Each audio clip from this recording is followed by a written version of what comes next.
ఆకాశవాణి ప్రాంతీయ వార్తలు చదువుతున్నది సాయి సిస్లా. ఈరోజు వార్తల్లోని ముఖ్యాంశాలు. వాయువ్య బంగాళాఖాతంలో ఏర్పడిన అల్పపీడన ప్రభావంతో రాష్ట్రంలోని పలు జిల్లాలలో భారీ వర్షాలు కురుస్తున్నాయి. ముఖ్యమంత్రి నారా చంద్రబాబు నాయుడు అధ్యక్షతన టీడీపీ పార్లమెంటరీ సమావేశం జరుగుతుందని ఆ పార్టీ వర్గాలు తెలిపాయి. రాష్ట్ర శాసనసభ సమావేశాల్లో అర్థవంతమైన చర్చలు జరగాలని ఆకాంక్షిస్తున్నట్లు శాసనసభాపతి చింతకాయల అయ్యన్నపాత్రులు తెలిపారు. ఏలూరు జిల్లాలో వరద ప్రభావిత గ్రామాలలో రాష్ట్ర గృహ నిర్మాణ శాఖ మంత్రి కొలుసు పార్థసారథి పర్యటించారు. వార్తల వివరాలు. వాయువ్య బంగాళాఖాతంలో ఏర్పడిన అల్పపీడన ప్రభావంతో రాష్ట్రంలోని పలు జిల్లాలలో భారీ వర్షాలు కురుస్తున్నాయి. ఈ క్రమంలో తూర్పుగోదావరి జిల్లా రాజమహేంద్రవరంలోని ధవళేశ్వరం కాటన్ బ్యారేజ్ వద్ద వరద ఉధృతి పెరుగుతోంది. బ్యారేజ్లోని 175 గేట్లను 1 మీటరు మేర ఎత్తి 3,46,391 క్యూసెక్కుల మిగులు జలాలను అధికారులు సముద్రంలోకి విడుదల చేశారు. అనకాపల్లి జిల్లాలో కళ్యాణపులోవ జలాశయం నీటిమట్టం గరిష్ట స్థాయికి చేరడంతో నీటిని దిగువకు విడుదల చేస్తున్నారు. దీంతో లోతట్టు ప్రాంతాల ప్రజలను అధికారులు అప్రమత్తం చేశారు. మత్స్యకారులెవరూ చేపల వేటకు వెళ్లవద్దని శ్రీకాకుళం జిల్లా కలెక్టర్ స్వప్నిల్ దినకర్ పుణ్కర్ సూచించారు. ఉమ్మడి విజయనగరం జిల్లాలో ఎడతెరిపి లేని వర్షం కురుస్తోంది. భారీ వర్షాలతో పలు ప్రాంతాలలో వాగులు వంకలు పొంగిపొర్లుతున్నాయి. జిల్లాలోని విద్యాసంస్థలన్నిటికీ సెలవు ప్రకటించారు. అల్లూరి సీతారామరాజు జిల్లా కొయ్యూరు మండలం రామరాజుపాలెం వద్ద వంతెనపై వరద ప్రవహిస్తుండటంతో కేడీపేట చింతపల్లి మధ్య రాకపోకలు నిలిచిపోయాయి. మరోవైపు వట్టిగెడ్డ జలాశయం పొర్లు కాలువ ఉధృతంగా ప్రవహిస్తోంది. ఉమ్మడి కృష్ణా జిల్లాలో ఎడతెరపలేని వర్షాలు కురుస్తున్నాయి. ఎగువన కురుస్తున్న భారీ వర్షాలతో ప్రకాశం బ్యారేజ్కు భారీగా వరద పోటెత్తింది. బ్యారేజ్ నుండి కాల్వల ద్వారా 3,000 క్యూసెక్కుల నీరు విడుదల చేస్తున్నారు. లోతట్టు ప్రాంతాల్లో ప్రజలను అధికారులు అప్రమత్తం చేశారు. వర్షాల కారణంగా కృష్ణా, ఎన్టీఆర్ జిల్లాలలో విద్యాసంస్థలకు సెలవు ప్రకటించారు. ముఖ్యమంత్రి నారా చంద్రబాబు నాయుడు అధ్యక్షతన ఉండవల్లిలోని ఆయన నివాసంలో తెలుగుదేశం పార్టీ పార్లమెంటరీ సమావేశం ఈరోజు మధ్యాహ్నం జరుగుతుందని ఆ పార్టీ వర్గాలు తెలిపాయి. ఈ నెల 22 నుండి ప్రారంభమయ్యే పార్లమెంటు సమావేశాల్లో రాష్ట్ర ప్రాధాన్య అంశాలైన అమరావతి, పోలవరం ప్రాజెక్టుకు నిధులు, దక్షిణ కోస్తా రైల్వే జోన్లో వివిధ ప్రాజెక్టులకు భూముల కేటాయింపు, అపరిష్కృత అంశాల పరిష్కారం, విశాఖ ఉక్కు పరిశ్రమ, విభజన హామీలు వంటి అంశాలపై చర్చించనున్నామని టీడీపీ నాయకులు తెలిపారు. అలాగే పార్లమెంటు సమావేశాల్లో అనుసరించాల్సిన వ్యూహంపై పార్లమెంటు సభ్యులకు ముఖ్యమంత్రి నారా చంద్రబాబు నాయుడు దిశానిర్దేశం చేస్తారని తెలిపారు. రాష్ట్ర శాసనసభ సమావేశాల్లో అర్థవంతమైన చర్చలు జరగాలని ఆకాంక్షిస్తున్నట్లు శాసనసభాపతి చింతకాయల అయ్యన్నపాత్రుడు తెలిపారు.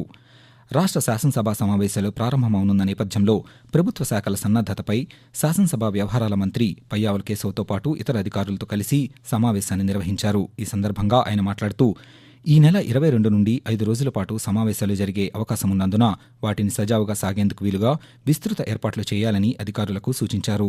సమావేశాల సమయంలో పెద్ద సంఖ్యలో బయట వ్యక్తులకు అనుమతి లేదని, తగిన ధృవీకరణ ఉన్నవారిని అనుమతించనున్నట్లు తెలిపారు. శాసనసభ వ్యవహారాల మంత్రి పయ్యావుల కేశవ్ మాట్లాడుతూ ఫలవంతమైన చర్చలతో ప్రజలందరికీ మేలు జరిగేలా ఉభయ సభల నిర్వహణ సాగాలన్నారు. అందుకు ప్రభుత్వం తరపున సంపూర్ణ సహకారం అందిస్తామని మంత్రి పేర్కొన్నారు. ఏలూరు జిల్లాలోని మన్యం ప్రాంతమైన కుకునూరు, వేలేరుపాడు మండలాల్లోని వరద ప్రభావిత గ్రామాలను రాష్ట్ర గృహ నిర్మాణ శాఖ మంత్రి కొలుసు పార్థసారథి సందర్శించారు. ప్రస్తుతం చేపడుతున్న సహాయక చర్యలు, పరిస్థితులపై అధికారులని మంత్రి వివరాలను అడిగి తెలుసుకున్నారు. ఈ సందర్భంగా ఆయన మాట్లాడుతూ వరదల సమయంలో ముఖ్యంగా కాచి చల్లార్చిన నీటిని త్రాగాలని సూచించారు.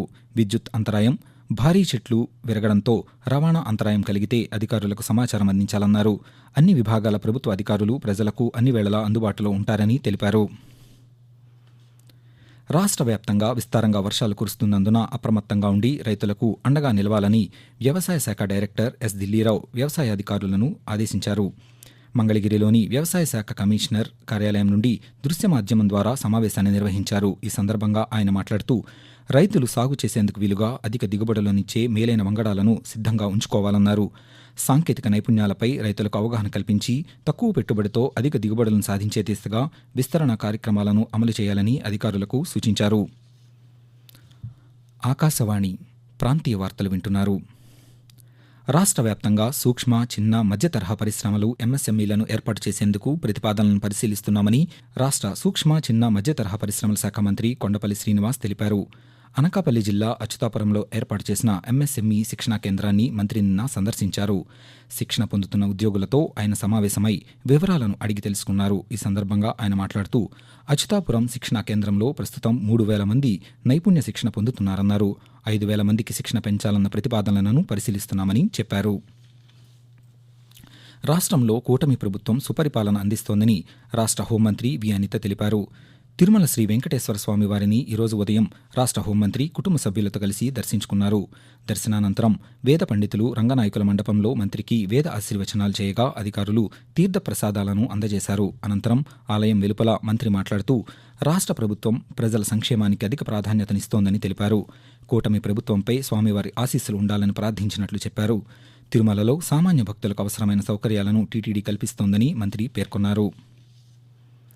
అల్పపీడన ప్రభావంతో గడిచిన 48 గంటల నుండి గుంటూరు జిల్లా వ్యాప్తంగా పలుచోట్ల వర్షాలు కురుస్తున్నాయి. జిల్లాలో నమోదైన వర్షపాతం, వాతావరణ పరిస్థితులపై ఆకాశవాణి గుంటూరు ప్రతినిధి రవిశంకర్ మరిన్ని వివరాలను అందిస్తారు. గుంటూరు జిల్లా వ్యాప్తంగా ఇప్పటివరకు సాధారణం కన్నా ఎక్కువ వర్షపాతం నమోదైందని వాతావరణ శాఖ తెలిపింది. జూన్, జూలై నెలల్లో గుంటూరు జిల్లాలోనే అత్యధికంగా దుగ్గిరాల మండలంలో 464.9 మిల్లీమీటర్ల వర్షపాతం నమోదవగా అత్యల్పంగా కాకుమాను మండలంలో 241 మిల్లీమీటర్ల వర్షపాతం నమోదైంది. జిల్లా వ్యాప్తంగా సాధారణం కన్నా ఎక్కువగా 16 మండలాల్లో వర్షపాతం నమోదైందని వాతావరణ శాఖ గణాంకాలు తెలుపుతున్నాయి. సాంకేతిక లోపాలతో పాటు ప్రతికూల వాతావరణ పరిస్థితుల కారణంగా విశాఖపట్నం విమానాశ్రయం నుండి పలు పౌర విమానయాన సేవలను ఈరోజు రద్దు చేస్తున్నట్లు అధికార వర్గాలు ఒక ప్రకటనలో పేర్కొన్నాయి. ఇండిగో విమానయాన సంస్థకు చెందిన 9 విమాన సేవలను నిలిపివేసినట్లు తెలిపారు. హైదరాబాద్ విశాఖపట్నం హైదరాబాద్ విమానాన్ని నిలిపివేయగా బెంగుళూరు విశాఖపట్నం, చెన్నై విశాఖపట్నం విమాన సేవలను రద్దు చేసినట్లు అధికారులు తెలిపారు. ప్రయాణికులు ఈ విషయాన్ని గమనించాల్సిందిగా విమానాశ్రయ అధికారులు కోరారు.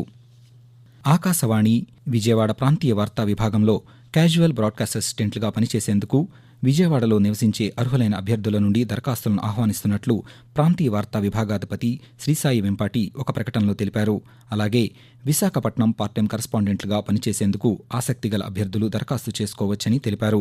దరఖాస్తులు ప్రసారభారతి.gov.in లేదా newsonair.gov.in వెబ్సైట్లో అందుబాటులో ఉంటాయని, మరిన్ని వివరాలకు 9440674057 నంబర్ను సంప్రదించవచ్చని తెలిపారు. ఈ నెల 28వ తేదీన ప్రసారం కానున్న మన్ కీ బాత్ ప్రసంగానికి ప్రజల నుండి పెద్ద సంఖ్యలో సలహాలు, సూచనలు రావడం పట్ల సామాజిక మాధ్యమం వేదికగా ప్రధానమంత్రి నరేంద్ర మోదీ హర్షం వ్యక్తం చేశారు. నరేంద్ర మోదీ తన ప్రసంగంలో ప్రస్తావించవలసిన అంశాల గురించి తనకు అసంఖ్యాకంగా సూచనలు లభిస్తున్నాయని చెప్పారు. ముఖ్యంగా సమాజాన్ని పరివర్తనం చేసేందుకు చేస్తున్న సమిష్టి ప్రయత్నాల గురించి మాట్లాడవలసిందిగా యువత సూచించడం హర్షించదగ్గ పరిణామమని పేర్కొన్నారు.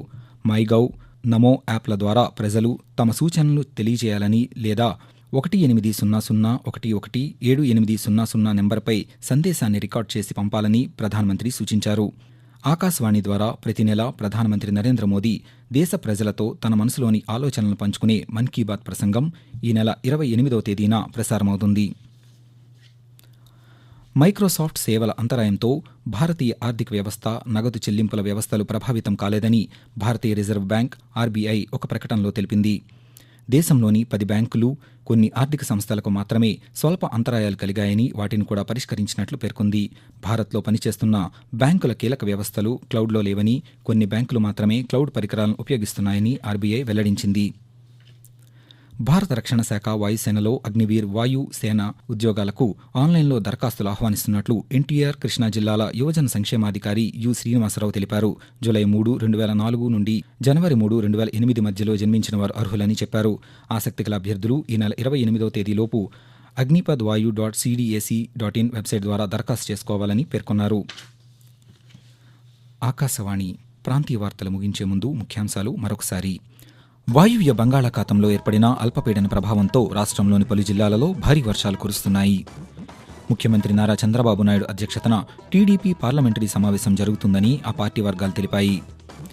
రాష్ట్ర శాసనసభ సమావేశాల్లో అర్థవంతమైన చర్చలు జరగాలని ఆకాంక్షిస్తున్నట్లు శాసనసభాపతి చింతకాయల అయ్యన్నపాత్రులు తెలిపారు. ఏలూరు జిల్లాలో వరద ప్రభావిత గ్రామాలలో రాష్ట్ర గృహ నిర్మాణ శాఖ మంత్రి కొలుసు పార్థసారథి పర్యటించారు.